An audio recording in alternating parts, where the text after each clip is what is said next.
Heiress jumps out the CAR to escape fixed marriage, unaware the cold, wealthy millionaire saw it all.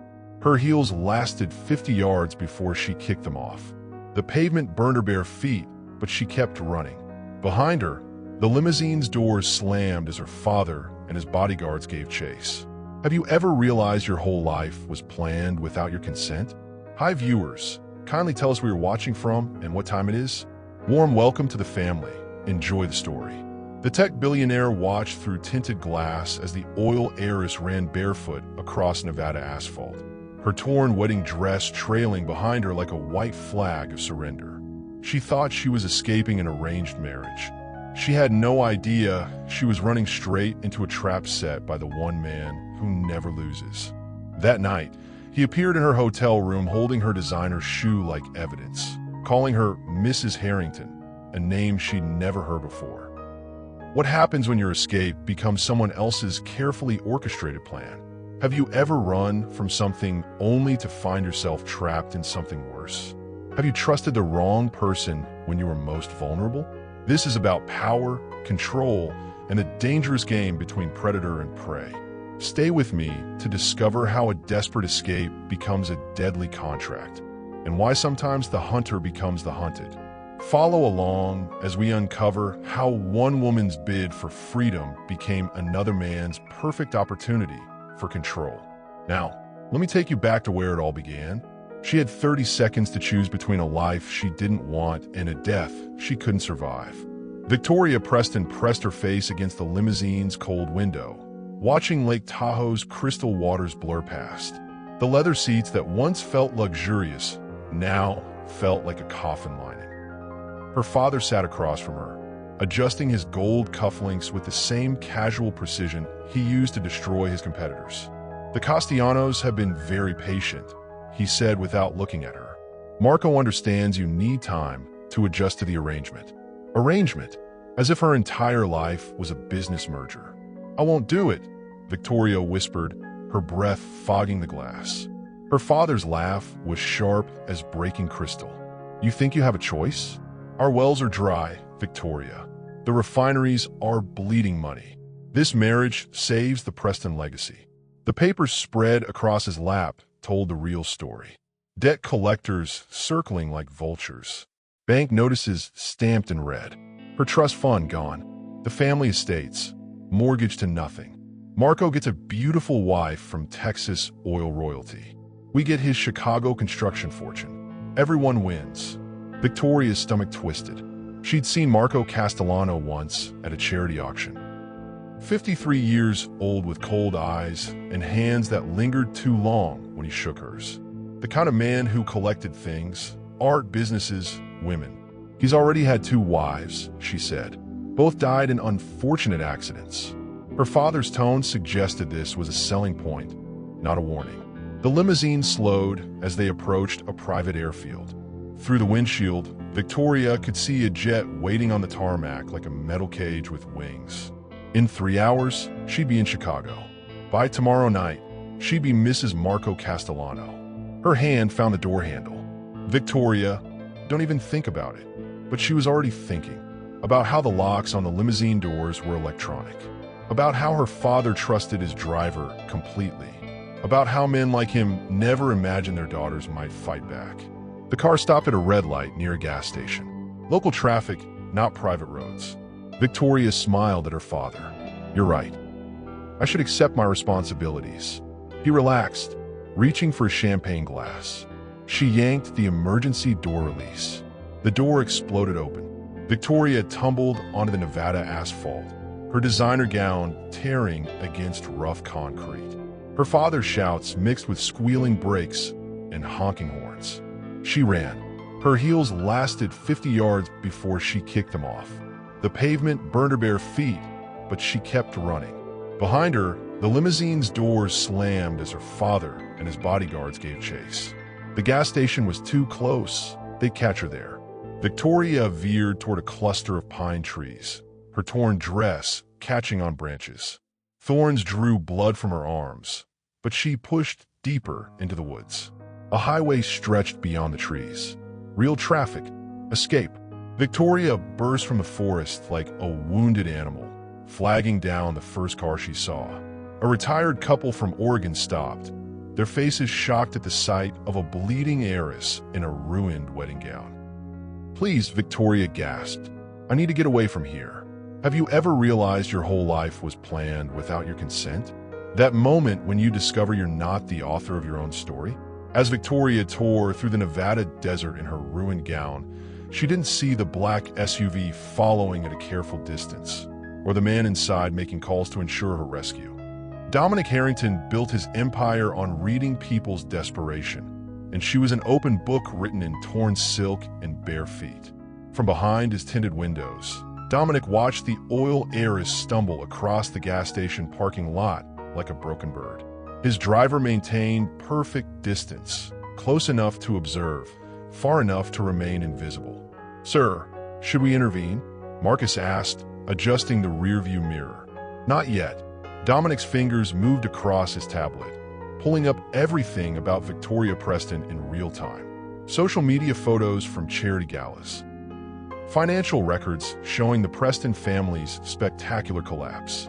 Private investigator reports he'd commissioned months ago when rumors first surfaced about Texas oil families selling their daughters to survive. She was exactly what he'd been waiting for. The couple who picked her up were driving toward Reno. Dominic already knew which motel she'd choose. The Sunset Lodge, far enough from the highway to feel safe, cheap enough to accept cash, sketchy enough to not ask questions. His phone buzzed with updates from his information network. Victoria's father was calling every contact in Nevada, offering rewards for her return. The Castellano family had lawyers threatening lawsuits. Law enforcement was being quietly discouraged from getting involved. Perfect chaos. Dominic had built his fortune by acquiring distressed assets before anyone else recognized their value. Companies, real estate, technology patents. He specialized in swooping in when others were too desperate to negotiate properly. Women weren't so different. Run her credit cards, he instructed his assistant through his headset. "I want to know the moment she tries to use them. Monitor her phone. Track her location." "Already done, sir." "She's been cut off financially. Phone service terminated an hour ago. She's completely isolated." Even better, Victoria Preston represented the perfect combination of breeding, beauty, and desperation. Texas oil royalty reduced to running barefoot through Nevada desert. She'd be grateful for rescue, compliant out of necessity, and too proud to ask too many questions about her savior's motives. The black SUV maintained its patient pursuit as Victoria's rescue vehicle took the exit toward Reno. Dominic opened a new file on his tablet, one containing legal documents his lawyers had prepared months ago. Marriage contracts, property transfers, adoption papers. He'd learned from previous acquisitions that desperate people signed anything if you presented it properly. "Marcus, contact our legal team in Nevada. I want those documents filed within the hour." "Which identity should we use, sir?" Dominic smiled, watching Victoria's distant figure through high-powered binoculars. She kept looking over her shoulder, terror still driving her movements.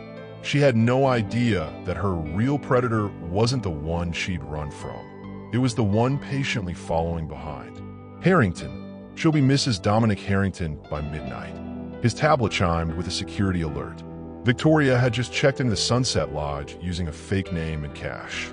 The desk clerk's report was already uploading to Dominic's servers. Room 237, ground floor, requesting a room facing the parking lot so she could watch for pursuit. Smart girl. Unfortunately, she was watching for the wrong thread.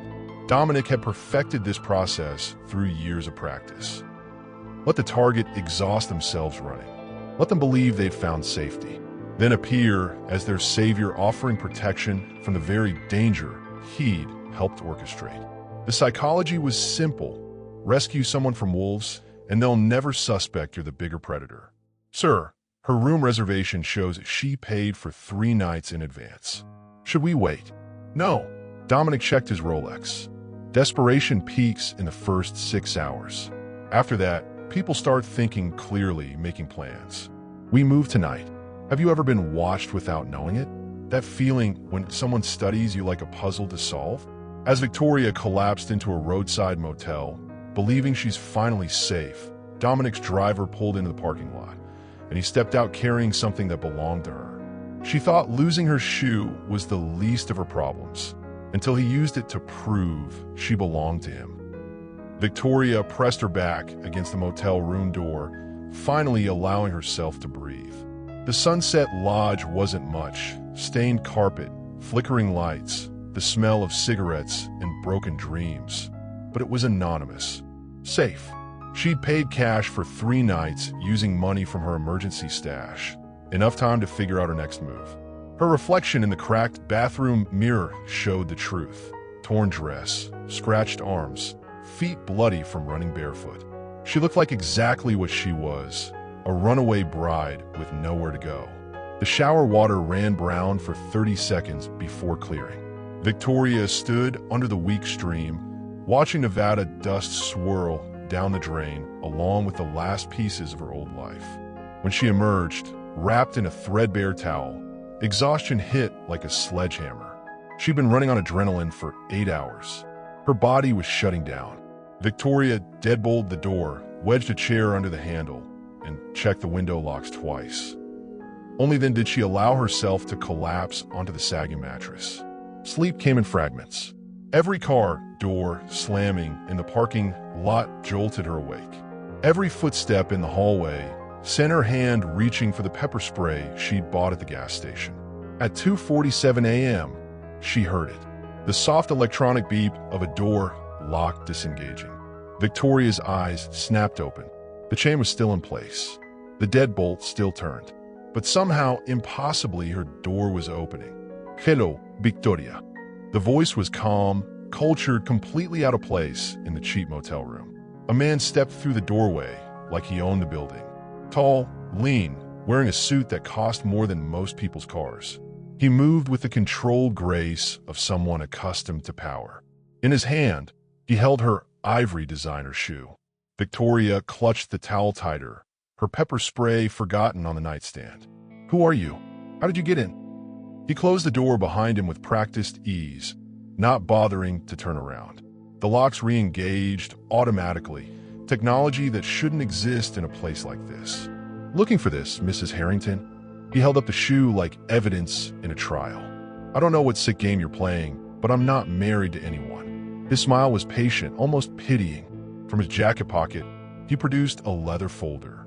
Official documents with gold seals and legal stamps. Her signature at the bottom of each page. Marriage certificate, filed in Clark County, Nevada at 11:43 p.m. tonight. Witnessed and notarized. He set the papers on the dresser beside her torn wedding gown. "Congratulations on your nuptials, Mrs. Harrington." Victoria's hands shook as she reached for the documents. Her signature looked perfect, too perfect. "This is impossible. I never signed anything." "Check the dates." His voice held the patience of someone explaining simple concepts to a child. "These were filed the moment you checked into this motel." Nevada law allows proxy signatures in cases of emergency protective custody. Emergency protective custody? You're a runaway bride fleeing an arranged marriage to a man with documented connections to organized crime. Marco Castellano isn't known for accepting rejection gracefully. He gestured toward the window. 3 of his associates are currently checking motels between here and the California border. They should reach this location in approximately 4 hours. Victoria's blood went cold. "How do you know that?" "Because I've been tracking their movements since you ran, just as I've been tracking yours." He moved closer, and Victoria caught his scent. Expensive cologne mixed with something darker.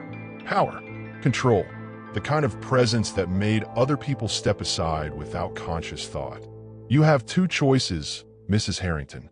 Return with me to my protection, where you'll be safe but bound by certain obligations, or wait here for Castellano's men to collect you." "What kind of obligations?" His smile revealed perfect white teeth, the kind that come with marriage contracts. Victoria looked at the signatures again. Her handwriting, but she had no memory of signing. The dates and times created a legal paper trail she couldn't dispute. "This is kidnapping." "No, He straightened his cufflinks with the same casual precision her father used. "This is rescue, with terms and conditions. What would you do if a stranger had legal documents proving you belong to them? How far would you go to prove your freedom?" When Dominic showed Victoria the marriage certificate, signed in her own handwriting, she realized her escape was never about running away, but running toward a trap she never saw coming. The contract was written in legal language, but the terms were simple: submit or suffer. Victoria stared at the documents spread across the motel's cheap dresser like tarot cards predicting her future. Each page bore official seals, witness signatures, and legal language that might as well have been written in ancient Greek. "Explain this to me slowly," she said, her voice steadier than she felt. "Because I'm pretty sure marrying someone without their knowledge is illegal in all 50 states.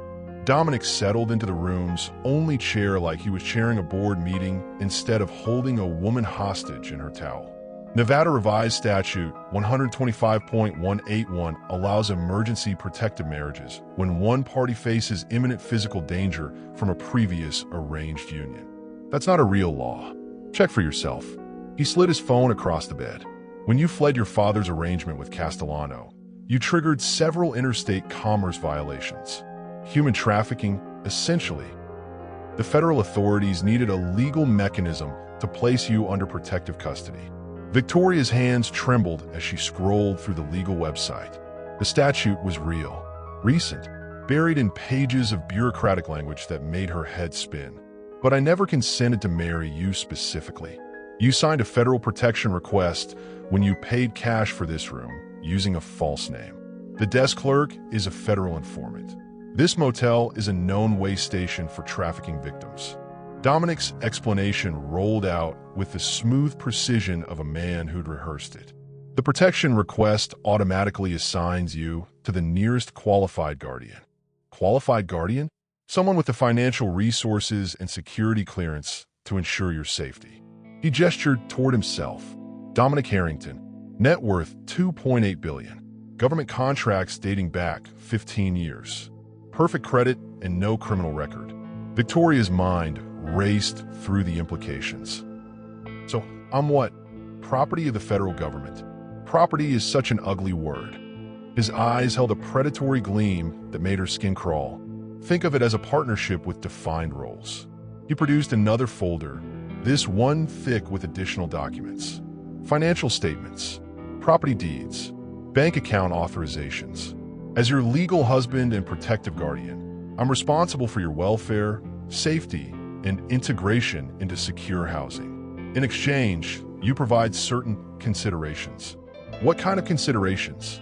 Dominic stood, moving to the window to check the parking lot. His movements were controlled, economic, like a big cat surveying its territory. "Public appearances as needed. Social functions. Business events where a wife's presence is expected." He paused, his reflection in the glass showing a smile that didn't reach his eyes. "Conjugal obligations, naturally." "Conjugal?" Victoria's voice broke off as the full horror hit her. "You're talking about forced marriage, rape. I'm talking about legal marriage with all traditional expectations." His tone remained conversational, clinical. "Nothing I'm proposing violates any law. Everything is documented, witnessed, and filed with appropriate authorities." Victoria wrapped the towel tighter, suddenly aware of how exposed she was in every possible way. "What if I refuse?" Dominic checked his watch, a gesture she was beginning to recognize as his version of a threat. "Castellano's men will arrive here in 3 hours and 47 minutes. They have instructions to bring you back to Chicago by any means necessary. I'll call the police." "With what phone? Using what identification?" He gestured toward her purse, which she suddenly realized he must have searched while she slept. "Your credit cards are canceled. Your bank account's frozen. Your father reported you as mentally unstable and dangerous to yourself." The room felt smaller with each revelation, walls closing in like a trap springing shut. "But if you come with me willingly, you'll have protection, resources, comfort. The Preston family's debts will be managed. Your father won't lose everything." Dominic's voice took on an almost hypnotic quality. You'll save your family while saving yourself. Victoria looked at the marriage certificate again. Her signature looked so real she was starting to doubt her own memory. Had she signed something at the gas station? At the motel desk? The stress and exhaustion could have made her forget. How do I know you won't hurt me? Because damaged goods have no value. His businesslike tone was somehow more terrifying than threats would have been. I'm making a significant investment in your welfare, Mrs. Harrington. I intend to protect that investment. When someone offers to save you, how do you know if you're being rescued or captured? What price is too high for protection? Victoria signed the agreement, believing it was temporary protection, not knowing the clause that makes the marriage legally binding had already been triggered by her signature. The private jet was luxury incarnate, but she knew the difference between passenger and prisoner. The black SUV glided through pre-dawn darkness toward a private airfield north of Reno. Victoria sat rigidly in the leather seat, wearing designer clothes that had appeared in her size as if by magic. The dress fit perfectly, too perfectly, like it had been tailored specifically for her measurements. "How did you get my size?" she asked Dominic, who was reviewing documents on his tablet with the focused attention of a surgeon. "I have your complete medical records. Your father provided them as part of the original Castellano negotiations." He didn't look up from his screen. "Height, weight, blood type, vaccination history, genetic screening results." Victoria's stomach lurched. Genetic screening? Marco wanted to ensure you could produce healthy heirs. Very thorough man. Dominic's fingers moved across the tablet, pulling up files that made Victoria's skin crawl. Fertility reports, psychological evaluations, family medical history going back 3 generations. The SUV passed through a security gate without stopping. Guards waved them through like they were expected. Beyond the fence, a sleek private jet waited on the tarmac, its engines already spinning. "Where are we going?" "Manhattan. I have business there, and you need to be properly prepared for your new role." The aircraft interior was more luxurious than some hotels Victoria had visited. Cream leather seats, polished wood paneling, crystal glasses secured in custom holders. Everything screamed wealth and power, but the door sealed with a hiss that sounded disturbingly final. "Champagne." Dominic settled into the seat across from her, completely relaxed now that they were airborne. "Dom Perignon, 2008 rok. Excellent vintage." Victoria shook her head, not trusting herself to speak. Through the small window, Nevada's desert landscape fell away beneath them. Every mile carried her further from any possibility of escape. "You're going to need to adjust your attitude, Mrs. Harrington." Dominic's voice carried a new edge. "Sulking won't make this arrangement easier for either of us." "Arrangement?" Victoria finally found her voice. "Is that what we're calling kidnapping now?" "We're calling it marriage." He poured himself champagne with steady hands. "And you're going to learn to play the role convincingly." He opened a leather portfolio filled with photographs and documents. "These are the people you'll need to know. Business associates, social contacts, family members who will expect to meet my new wife." Victoria flipped through images of Manhattan's elite. Charity galas, corporate events, private parties and penthouse apartments. The women all looked similar, beautiful, polished, empty-eyed. "What happened to your previous wives?" Dominic's hand paused halfway to his mouth. "Previous wives? You've done this before. The fake marriage, the legal documents, the rescue story." Victoria surprised herself with her boldness. How many other women have sat in this seat? His smile returned, colder than before. None who asked such intelligent questions. The jet leveled off at cruising altitude. Through the intercom, the captain announced their estimated arrival time in Manhattan. 4 hours and 37 minutes. "I want you to understand something clearly," Dominic said, leaning forward until Victoria could smell his expensive cologne. "This marriage is real. The documents are legal.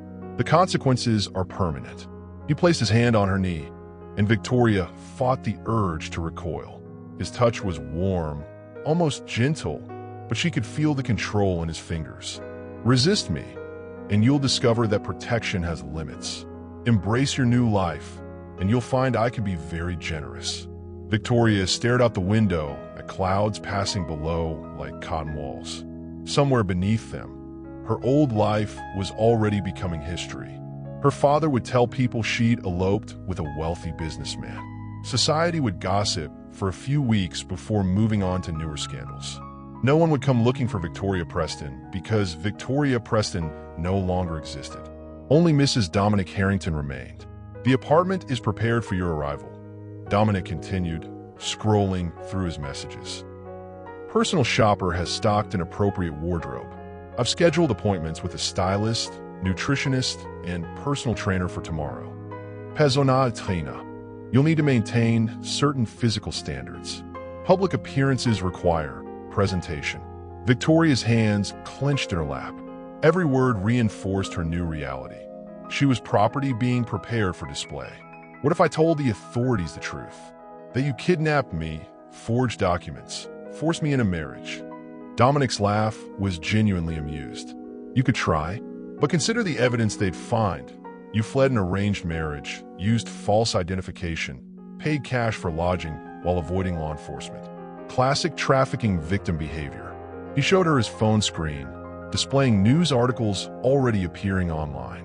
"Missing heiress Victoria Preston found safe after dramatic rescue from human trafficking ring. Married protective guardian in emergency ceremony." The articles included photos of her running from the limousine, looking exactly like a trafficking victim. Her rescue by a concerned citizen. Their hasty but legal marriage to ensure her continued protection. Have you ever been given everything you thought you wanted, only to realize it came with chains? When does luxury become prison?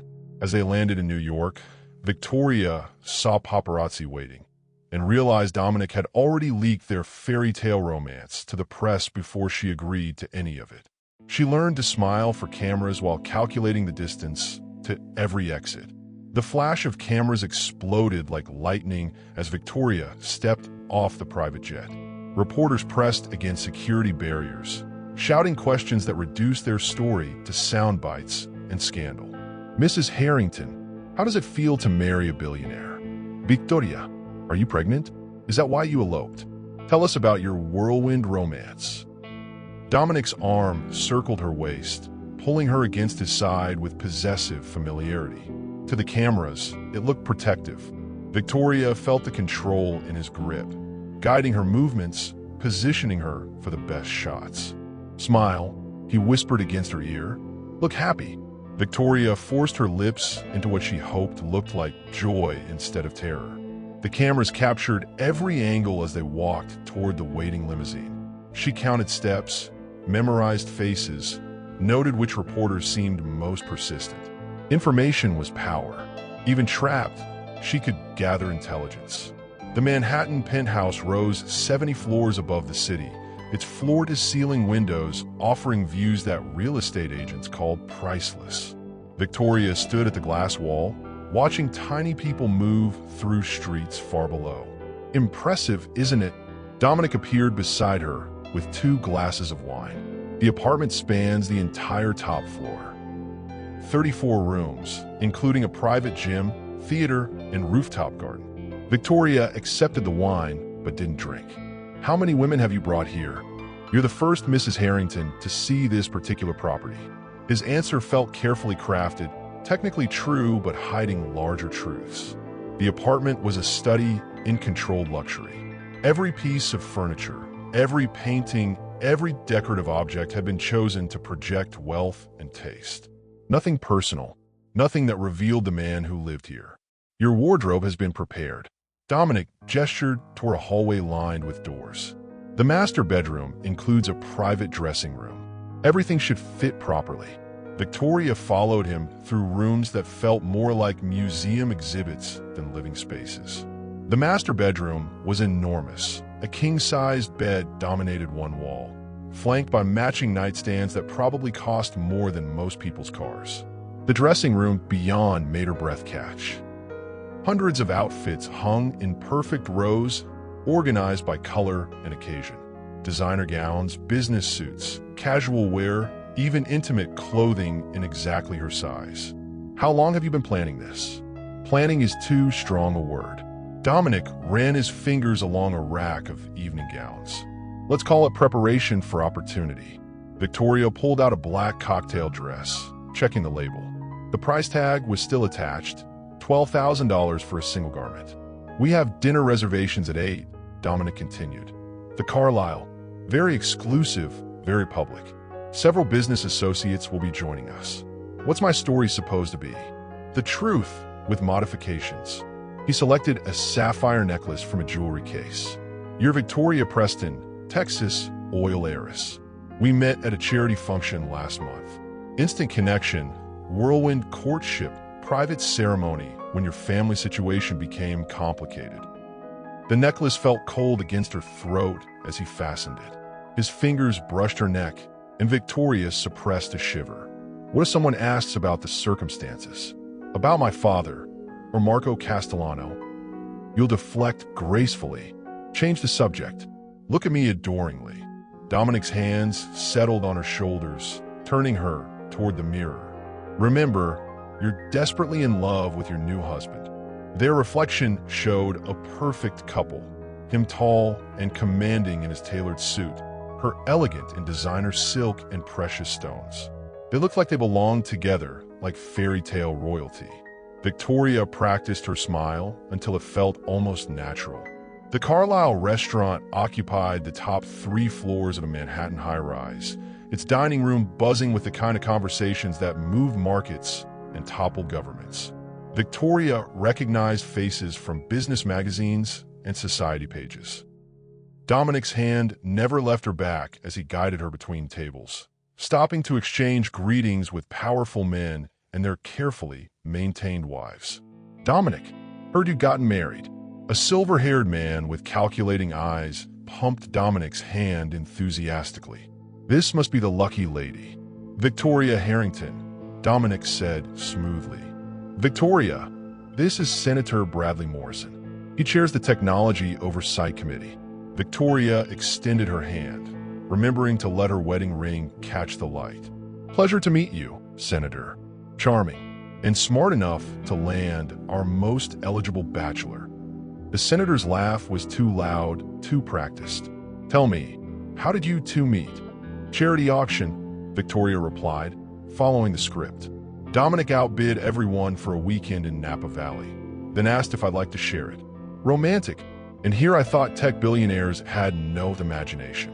Dominic's fingers pressed against her spine. A warning or encouragement, she couldn't tell. Dinner passed in a blur of strategic conversations and careful performances. Victoria smiled at appropriate moments, laughed at unfunny jokes, and played the role of devoted wife with growing skill. But she also listened, absorbed information about Dominic's business dealings, his political connections, his financial interests. Every detail was a potential weapon. During dessert, a woman at the neighboring table leaned over with wine-bright eyes. "You're the oil heiress, aren't you? The one who ran away from that arranged marriage." Victoria's blood chilled, but she kept smiling. "I'm sorry. It's been all over the society blogs. Very romantic, finding true love after escaping a forced marriage." The woman's voice carried through the restaurant's acoustics. Other diners were turning to stare. "My wife values her privacy," Dominic interjected smoothly. "Perhaps we could discuss something else?" But the damage was spreading. Victoria could feel the shift in attention, the whispered conversations starting at other tables. Her story was becoming entertainment for people who thrived on scandal. What's more intimate? Letting someone see your vulnerability or showing them your strength? Comment below with your thoughts. During their ride home, Victoria stared out at Manhattan's glittering lights and realized she'd survived her first public performance.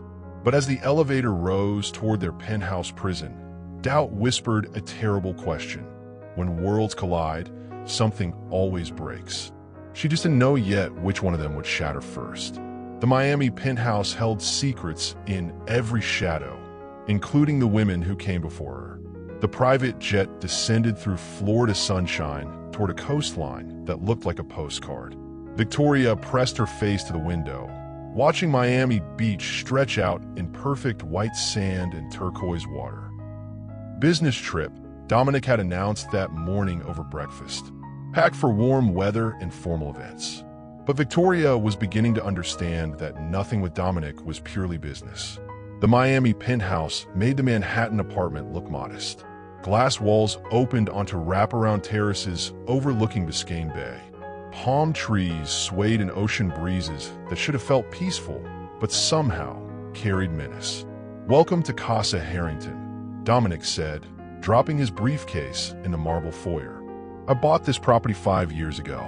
Perfect for entertaining clients who prefer privacy." Victoria explored rooms that felt different from Manhattan's cold perfection. This place had been lived in. Personal touches suggested other occupants, feminine touches that made her stomach clench. In the master bedroom, she found them. 3 photographs tucked behind books on the nightstand. Beautiful women, each wearing the same sapphire necklace Victoria had worn to dinner. Each smiling at the camera with the same adoring expression she'd been practicing. "Admiring my art collection?" Victoria spun around, photographs in hand. Dominic stood in the doorway, his expression unreadable. "Who are they?" "Previous guests. This penthouse sees many visitors. Guests who wear your jewelry? Who sleep in your bed?" Dominic crossed the room with predatory grace, plucking the photos from her fingers. "Jealousy doesn't suit you, Mrs. Harrington." But Victoria had memorized the faces. 3 different women, 3 different time periods based on hairstyles and photo quality. All beautiful, all wearing that same look of manufactured love. What happened to them? They moved on to other arrangements. Dominic's tone suggested the conversation was over. As did I. That evening, they attended a private party at another billionaire's estate. Victoria played her role perfectly. Devoted wife, charming companion, beautiful accessory. But she also watched, listened, gathered information. During a moment when Dominic was deep in conversation with potential investors, an older woman approached Victoria at the bar. "You're new," she said without preamble. "Excuse me, to this life, this world." The woman's eyes were sharp despite her grandmother appearance. "I'm Helen Whitmore. My late husband was in tech like yours." "Mrs. Whitmore." Victoria extended her hand politely. "Call me Helen, and listen carefully because I won't repeat this." Helen leaned closer, her voice dropping to barely above a whisper.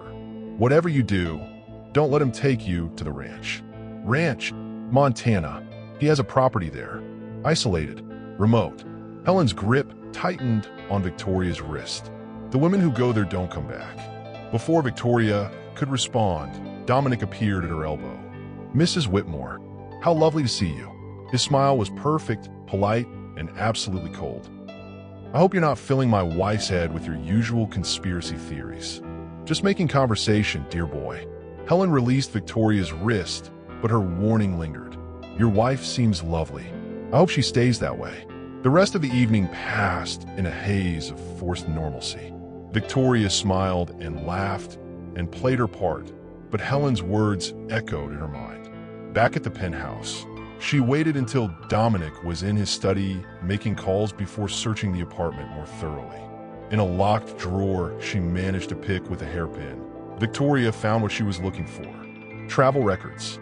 Private jet manifests showing trips to Montana over the past 5 years. Multiple passengers on outbound flights. But the return trips only showed Dominic's name. Her hands shook as she photographed the documents with her phone, the new phone Dominic had provided, which she was sure he monitored. But she had to take the risk. The ranch existed. Women had been taken there. And according to the flight records, none of them had returned. Victoria was replacing the documents when she heard footsteps in the hallway. She barely managed to close the drawer and assume a casual position by the window before Dominic entered. Trouble sleeping? The ocean sounds are different from Manhattan traffic. Victoria kept her voice steady despite her racing heart. Dominic moved behind her, his hands settling on her shoulders. Through the glass, Miami glittered like scattered diamonds on black velvet. "You're tense," he murmured, his thumbs working at knots in her neck. Despite everything, Victoria felt her body responding to his touch. Weeks of proximity, of playing the devoted wife, had created confusing physical reactions she couldn't entirely control. "Perhaps I can help with that." His lips brushed her neck, and Victoria fought a shiver that had nothing to do with fear. This was the most dangerous part of her captivity. The moments when her body forgot what her mind knew. "Dominic, you're my wife," he whispered against her ear. "In every legal sense. Perhaps it's time we made the marriage real in every other sense as well. How many red flags do you ignore before you admit you're in danger? What makes someone stay when they should run?" In Dominic's private study, Victoria found a locked drawer containing photos of 3 other young women, all wearing the same ivory shoes, all labeled Mrs. Harrington. She wasn't the first Victoria Harrington. She was just the latest model. Victoria's hands trembled as she stared at the photographs spread across Dominic's desk. Not just 3 women, dozens. Different faces, different years, but all wearing the same expression of manufactured devotion she'd been perfecting. Each photo was labeled with a date and location. Mrs. Harrington, Manhattan, 2019. Mrs. Harrington, Miami, 2020. Mrs. Harrington, Montana, 2018. The Montana photos made her blood turn to ice. The women in those pictures looked different.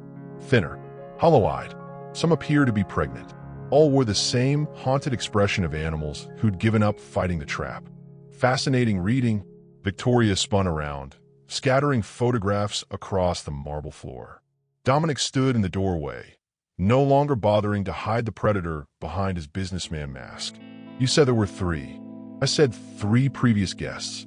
I never specified the total number of acquisitions." He stepped into the study, closing the door behind him with a soft click. "Though I appreciate your investigative instincts. Initiative is attractive in a wife." Victoria backed toward the window, her mind racing through escape options. 74's up. No balcony access from this room. The door was blocked by 6 feet of calculated menace. What happened to them? They served their purpose, some more successfully than others. Dominic began collecting the scattered photos with methodical precision. The early models had defects: poor breeding, psychological instability, inability to adapt to expectations. Models. Victoria's voice cracked on the word.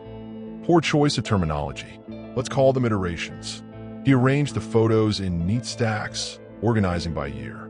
Each marriage taught me something new about selection criteria, training methods, optimal duration of engagement. Victoria's stomach lurched. "You're talking about human beings. I'm talking about investments. Considerable investments in genetics, education, psychological conditioning." Dominic's tone remained conversational, as if discussing stock portfolios instead of kidnapped women. "Do you know how much it costs to acquire a suitable candidate?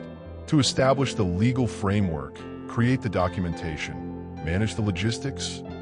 The ranch in Montana is where successful candidates complete their final conditioning. His smile was genuinely pleased, like a teacher whose student had finally grasped a difficult concept.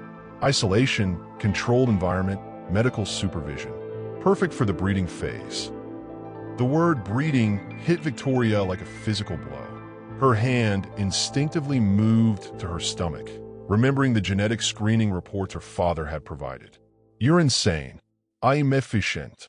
Dominic set the photographs in a desk drawer. Locking it with a key, he returned to his jacket pocket. The traditional marriage market is unreliable. Women have too many choices, too many options for escape. This method ensures genetic compatibility, behavioral compliance, and optimal reproductive outcomes. Victoria's phone, her monitored, tracked phone, was her only hope. If she could somehow signal for help. "Looking for this?" Dominic held up her device, its screen already dark. "I'm disappointed, Mrs. Harrington.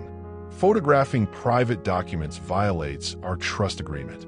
"Trust agreement?" "The marriage contract you signed includes privacy clauses. Sharing proprietary information constitutes breach of contract." He dropped the phone into his desk, drawer alongside the photographs.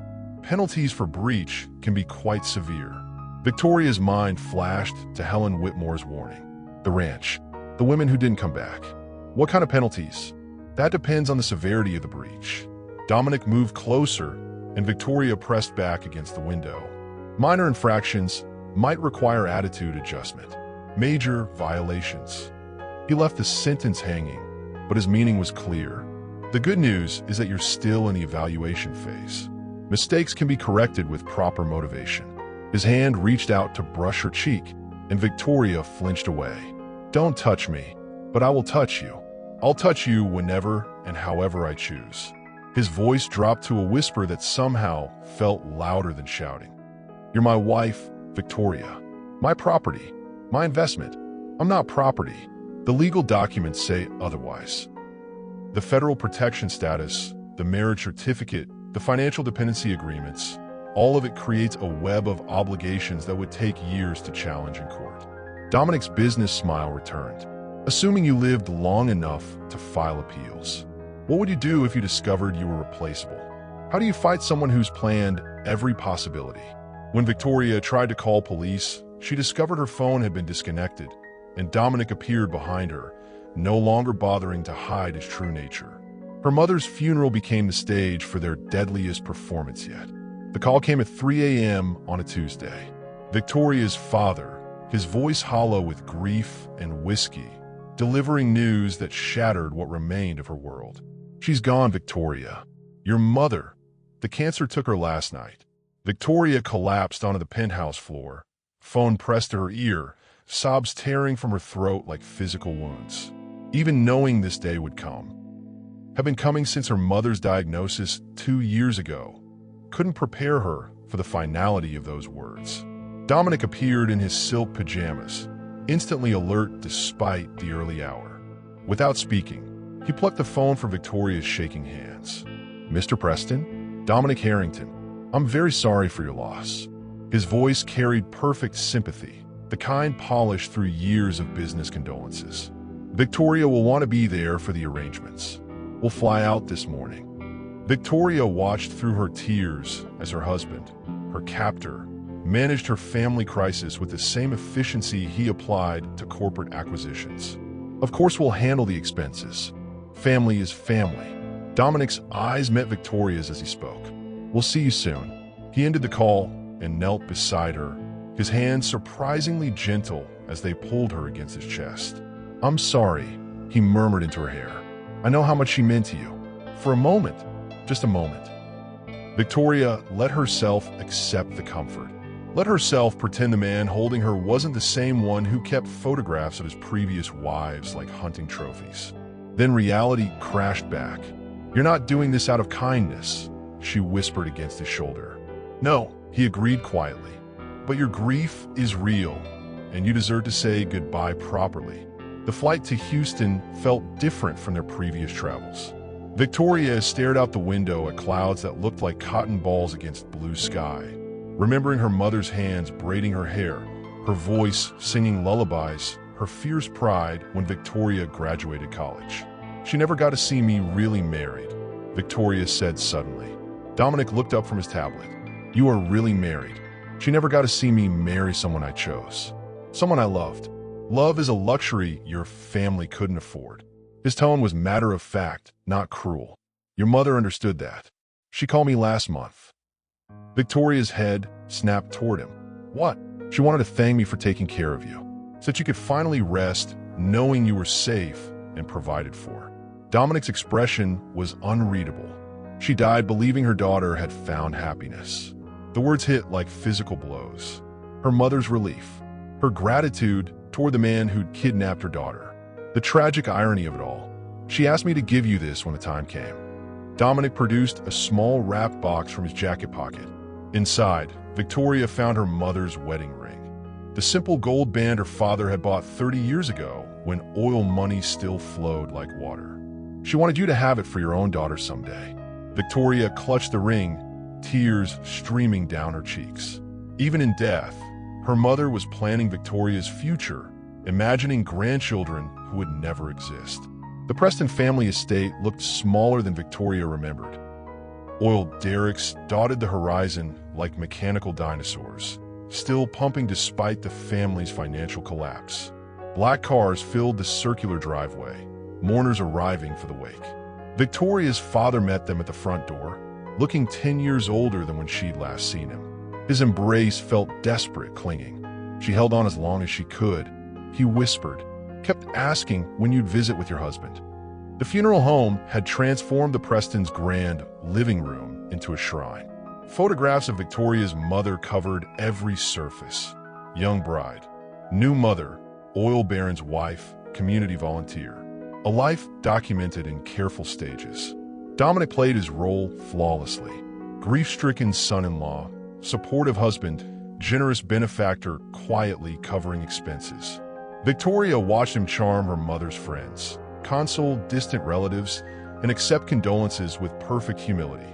"You found a good man," her mother's sister whispered to Victoria.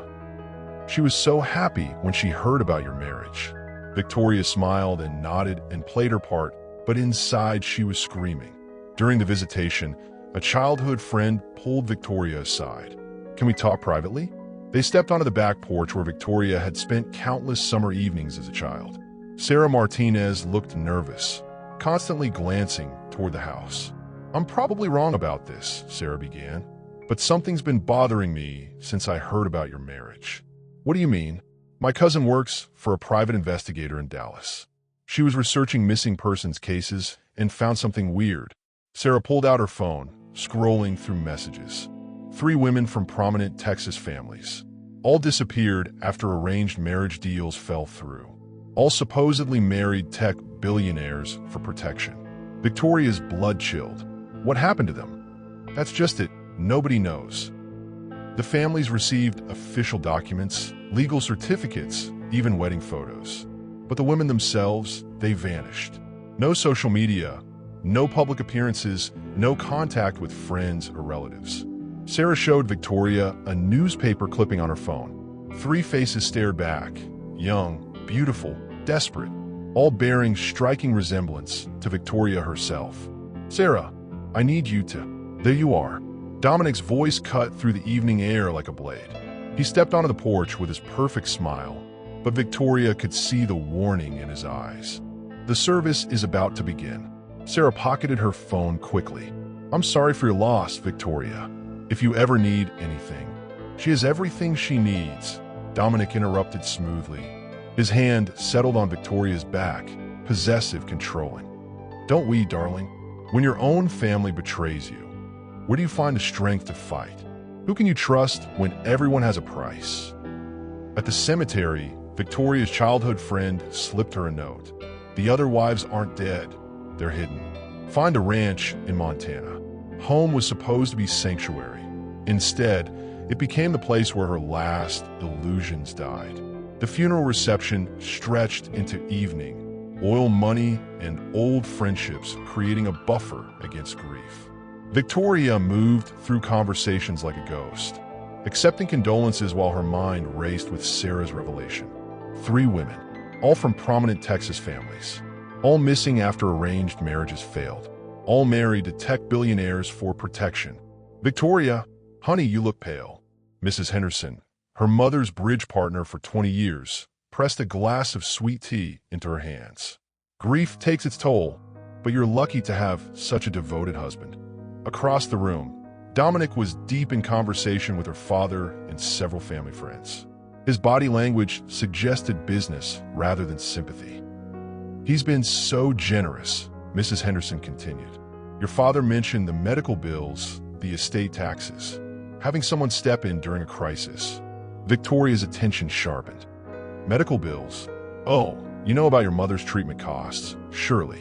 The experimental therapies, the private nurses." Mrs. Henderson's voice dropped to a whisper. "Must have been close to $2 million. Your father was beside himself until your husband offered to help. $2 million. Victoria remembered the hospital bills from her mother's final months, astronomical figures that had driven her father to desperation. The same desperation that had led to her arranged marriage with Marco Castellano. The same desperation Dominic had exploited. "When did my husband first contact my father?"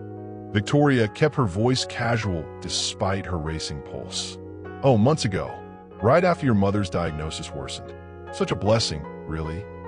Divine providence bringing you 2 together just when your family needed help most. Divine providence, or careful orchestration by a predator who specialized in distressed assets." Victoria excused herself and slipped upstairs to her childhood bedroom. The space felt frozen in time. Cheerleading trophies, prom photos, college acceptance letters. Evidence of the life she'd been living before everything collapsed. Her father's study was down the hall. If she could find the financial records, the original communications with Dominic. The door was unlocked. Inside, her father's desk overflowed with paperwork, medical bills, insurance claims, bank statements painting a picture of financial ruin. Victoria rifled through stacks, looking for anything connecting Dominic to their family's crisis. She found it in a folder labeled Private Correspondence.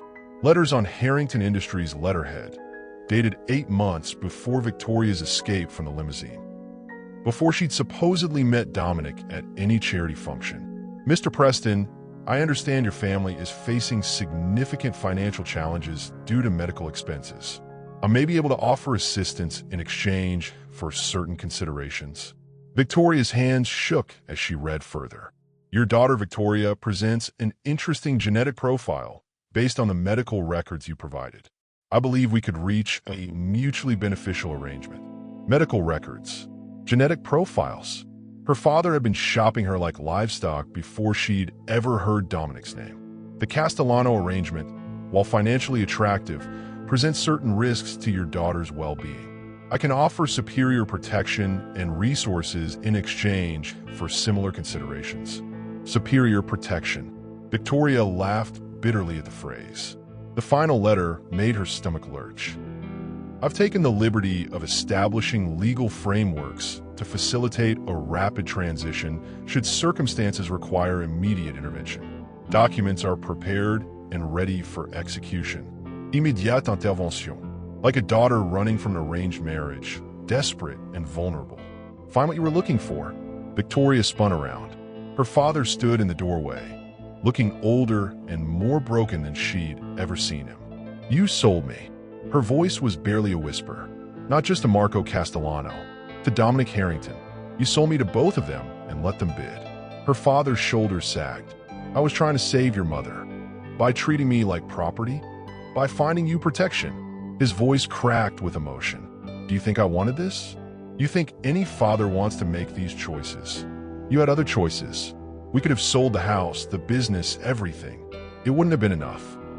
He collapsed into his desk chair, suddenly looking ancient. "Your mother needed experimental treatment. $2 million minimum, and no guarantee it would work. So you decided to sell your daughter instead. I decided to find you a husband who could protect you and provide for you. Men like Castellano or Harrington, they get what they want eventually. I could let it happen violently, or I could negotiate terms that kept you safe." Victoria stared at the man who taught her to ride horses, helped with homework, walked her down the aisle at her high school prom. When had he become someone who could rationalize selling his child? "Safe." Victoria held up the letters. "You call this safe?" Harrington's offer was better than Castellano's. Better terms, better protection, better resources. Her father's voice was hollow with defeat. "I thought I was choosing the lesser evil. You were choosing between two predators. I was choosing between letting you be taken by force or negotiating some measure of control over the process." He looked up at her with eyes full of shame and desperate love. "Your mother was dying, Victoria. I couldn't save her and protect you at the same time." The tragedy of it crashed over Victoria like a wave. Her father's impossible choice. Her mother's grateful final months. The financial security that had come at the cost of her freedom. Did she know? She knew we'd found you a wealthy husband who could take care of you. She died believing you were safe and happy. His voice broke completely. "That was the gift I could give her.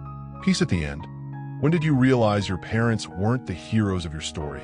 How do you forgive the unforgivable?" Victoria discovered she's pregnant and overhears Dominic on the phone discussing the next phase involving the heir. 3 women thought dead were living like ghosts on a ranch where Silicon Valley money bought silence.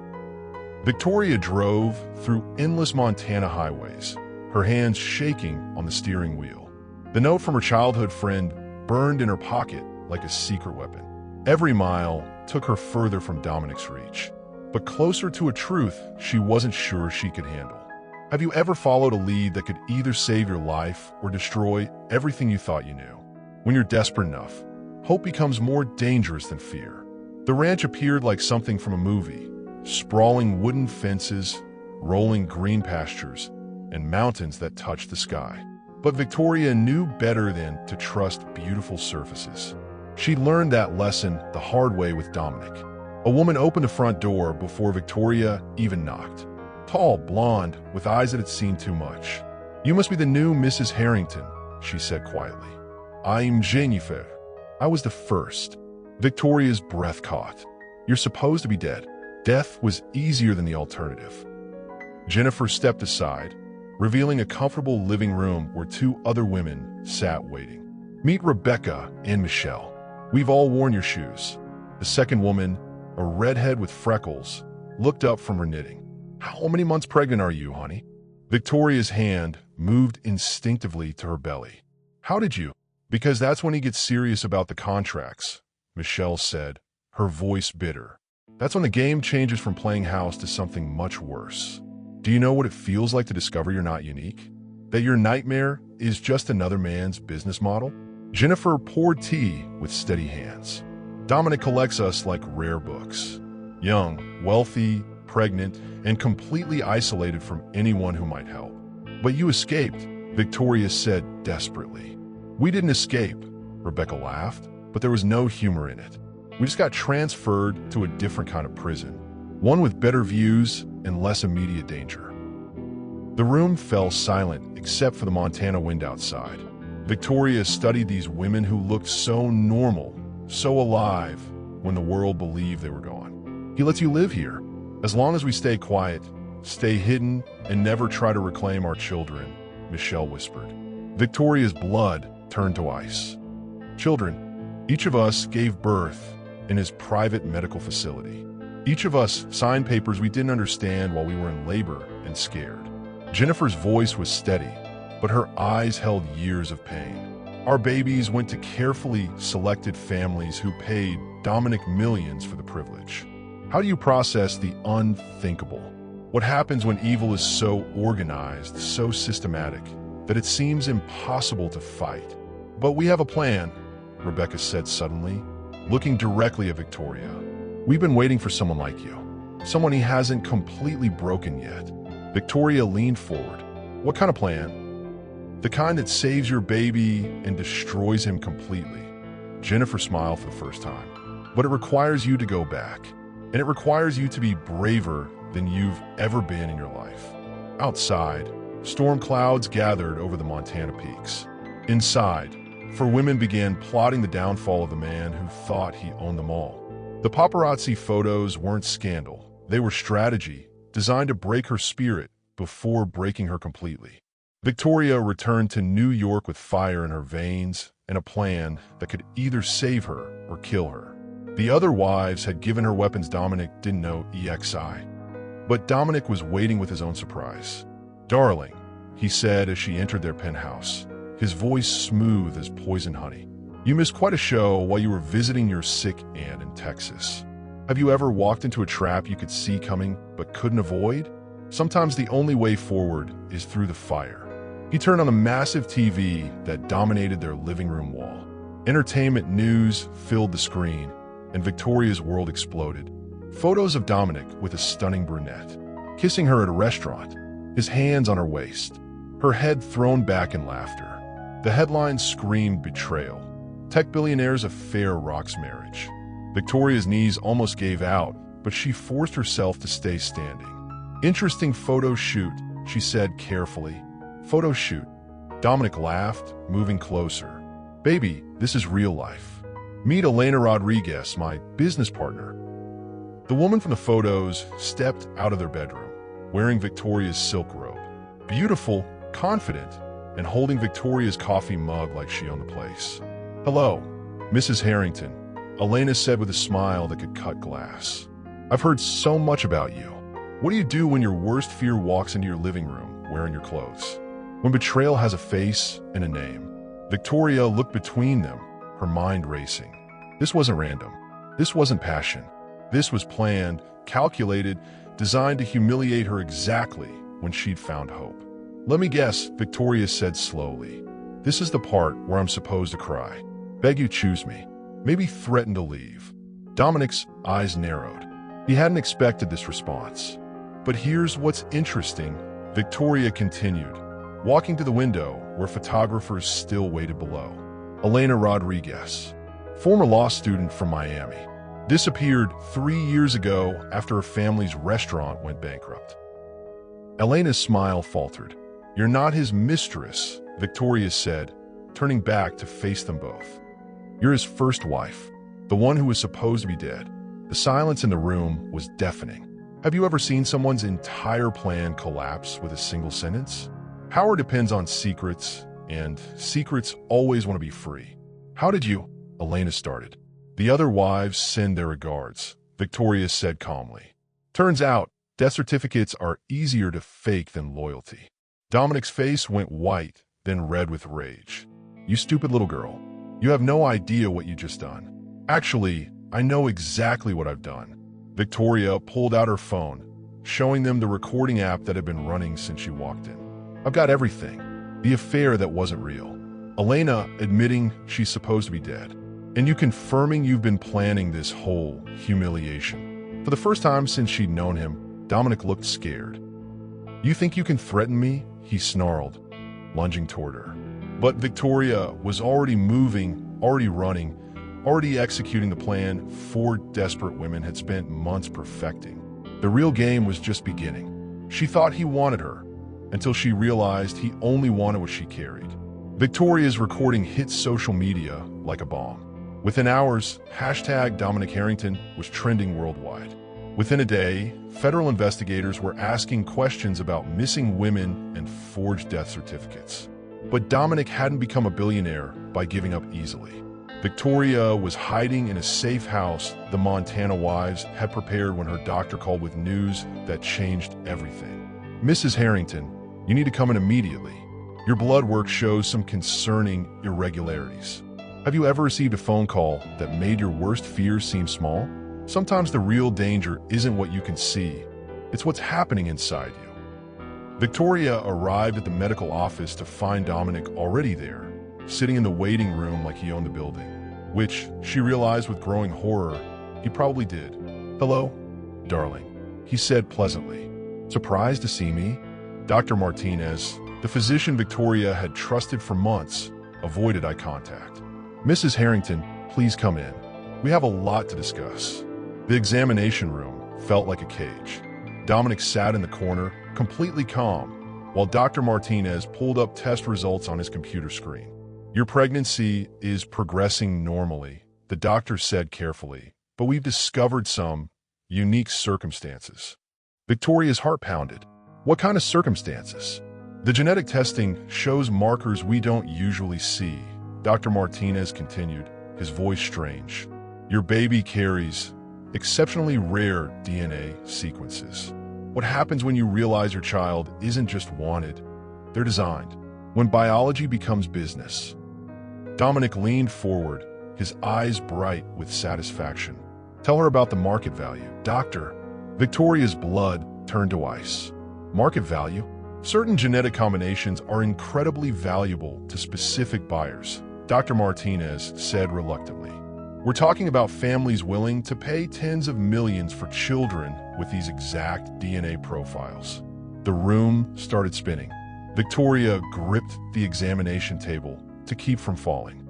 "You see, my dear," Dominic said softly, "you were never the product. You were just a factory.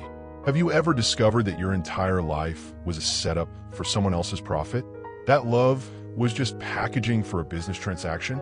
"I don't understand," Victoria whispered. "Your family's bloodline combined with the genetic modifications I had done years ago creates something incredibly rare," Dominic explained like he was discussing the weather. "A child with enhanced intelligence markers, disease resistance, and physical capabilities that wealthy families will kill for. You planned this before you even met me. I planned this before you were born, sweetheart. Your father's deaths weren't accidental. Your arranged marriage wasn't random. Even your dramatic escape was anticipated." Victoria's hand moved protectively to her belly. "You're insane." I am efficient. Dominic stood up, smoothing his suit. Dr. Martinez, please prepare for delivery. I have buyers arriving from 3 different countries next week. The baby isn't due for 2 months, Victoria said desperately. Medical technology is amazing these days, Dominic smiled. We could deliver healthy babies much earlier than nature intended. What do you do when someone plans to steal your child before they're even born? When maternal instincts meet mechanical evil? Dr. Martinez finally looked at Victoria directly. I'm sorry, he whispered. I have a family too. He threatened them. Victoria understood. Everyone was trapped in Dominic's web of control and fear. But the Montana wives had taught her something important. Even the strongest web has weak spots, and she was about to find his. Birth was supposed to be beginning. Instead, it became the final battle for her child's future. Victoria went into labor at 3 a.m., 2 weeks before Dominic's planned delivery. The contractions hit like lightning, doubling her over in the safe house bedroom. But this wasn't medical emergency. This was warfare. It's time, she gasped into the phone, calling Jennifer in Montana. We're already on our way, came the reply. 3 hours out. Can you hold? Have you ever had to be stronger than humanly possible? When the only choice is fight or lose everything that matters. Victoria had spent weeks studying the medical facility where Dominic planned her delivery. She knew the layout, the security, the staff schedules. She also knew he expected her to arrive weak, scared, and alone. He was about to be very surprised. The contractions were 5 minutes apart when she drove herself to the facility. Pain shot through her body with each one, but she forced herself to focus. Everything depended on timing. Dominic was waiting in the parking lot with Dr. Martinez and 2 security guards. Right on schedule, he said, helping her out of the car with mock gentleness. I've prepared a beautiful room for you. The beautiful room was a medical suite that looked more like a prison cell. Monitoring equipment, restraints disguised as medical devices, and cameras in every corner. This seems excessive for a normal delivery, Victoria said, allowing them to help her onto the bed. Nothing about this delivery is normal, darling. Dominic checked his watch. The buyers will be here in 6 hours. Everything has to be perfect. What happens when your body is doing something natural while your mind is planning something impossible? When biology and strategy have to work together. Victoria let them hook up the monitors, insert the 4, prep her for delivery. She played the role of helpless patient while secretly counting security guards, noting exit routes, and waiting for the signal. It came at 6 a.m. sharp. The lights went out. Emergency power kicked in immediately. But in those crucial seconds of darkness, Victoria heard what she'd been waiting for. The sound of the Montana wives taking over the building. What the hell? Dominic started, but his words were cut off by shouting in the hallway. Jennifer's voice came over the facility's intercom system. Dr. Martinez, this is Agent Jennifer Walsh, FBI. The building is surrounded. Release Mrs. Harrington immediately. Victoria smiled through her next contraction. Surprise? Oh no. Have you ever seen someone realize their perfect plan is falling apart? That their victims were smarter than they gave them credit for? The door burst open, but instead of security guards, Rebecca and Michelle rushed in wearing medical scrubs they'd stolen from the staff. How's our girl doing? Rebecca asked, quickly checking Victoria's monitors. Ready to meet her baby in freedom, Victoria replied, gripping their hands as another contraction hit. Dominic backed toward the window, his face twisted with rage. You think you've won? I have connections you can't imagine. I'll destroy all of you. Actually, Jennifer said, entering the room with real FBI agents behind her, we've already destroyed you. What does justice look like when it comes from the people you try to break? When your victims become your judge and jury. The next hours blurred together, labor progressing naturally, police taking statements, Dominic being led away in handcuffs, and finally, the moment Victoria had been fighting for. Her daughter's first cry filled the room like music. Free, safe, alive, and surrounded by the women who had refused to let another sister disappear. She learned that freedom isn't free, it's earned with courage. paid for with sacrifice, and protected with love. 6 months later, Victoria stood in the Montana ranch kitchen, watching her daughter sleep in Jennifer's arms while Rebecca and Michelle cooked dinner. The FBI investigation had revealed the full scope of Dominic's operation. Dozens of missing women, hundreds of stolen children, and a network of wealthy buyers who paid millions for babies with specific genetic profiles. The trials would continue for years, but Dominic would never walk free again. "She looks like you," Michelle said, stroking the baby's tiny fingers. "But she's got fighter eyes, just like her mama." Victoria smiled, still amazed by the simple miracle of safety. "What should we name her?" "Hope," Jennifer suggested, "because that's what she represents." Have you ever held something so precious that you understand why people fight wars? When love becomes the strongest force in the universe. The ranch had become something none of them expected, a real home. They'd used Dominic's frozen assets to buy the property legally, creating a sanctuary for women escaping similar situations. Victoria's story had inspired others to come forward, and slowly, they were building something beautiful from their shared trauma. "I never thought I'd be grateful for the worst day of my life," Victoria said, watching the sunset paint the Montana sky in brilliant colors. "Which day was that?" Rebecca asked. "The day I jumped out of that limousine. If I hadn't run, I never would have learned how strong I actually am." Jennifer nodded.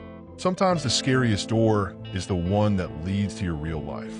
The baby stirred in her arms, making soft sounds that meant absolutely nothing and everything at the same time.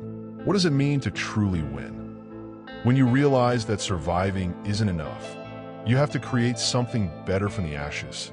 Victoria took her daughter back, marveling at how perfectly she fit in her arms.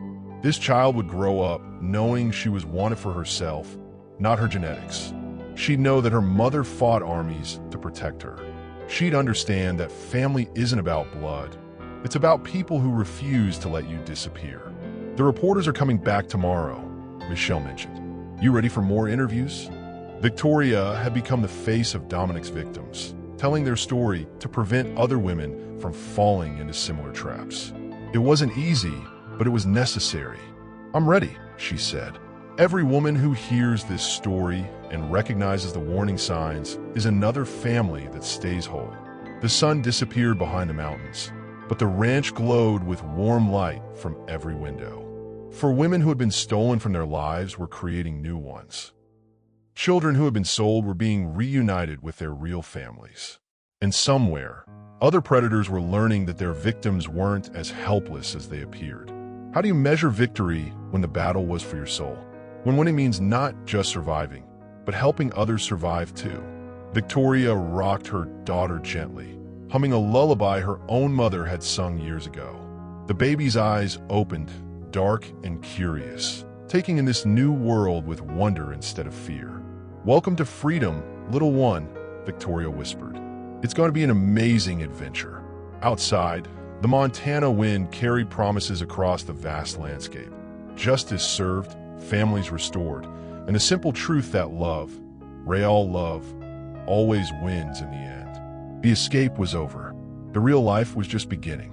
If this story of survival and strength resonated with you, hit that like button. Subscribe for more stories of women who refuse to stay victims.